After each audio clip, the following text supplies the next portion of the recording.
నువ్వు సంతోషంగా ఉండాలా, బాధగా ఉండాలా నీ చేతిలోనే ఉంది.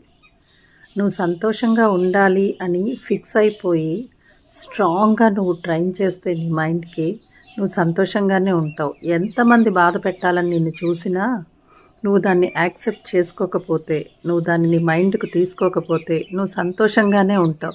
ఎంతమంది ఎంత ప్రయత్నం చేసినా, ఎన్ని ప్రయత్నాలు చేసినా నువ్వు సంతోషంగా ఉండడాన్ని ఎవ్వరూ ఆపలేరు. ఎందుకంటే నువ్వు ఫిక్స్ అయ్యావు నేను సంతోషంగా ఉంటాను అని. ఇది ఒక్కసారి మీరు ట్రై చేసి చూడండి. ఎవరైనా మిమ్మల్ని బాధ పెట్టాలని చూసినప్పుడు ఆ బాధని మనసుకు తీసుకోకండి.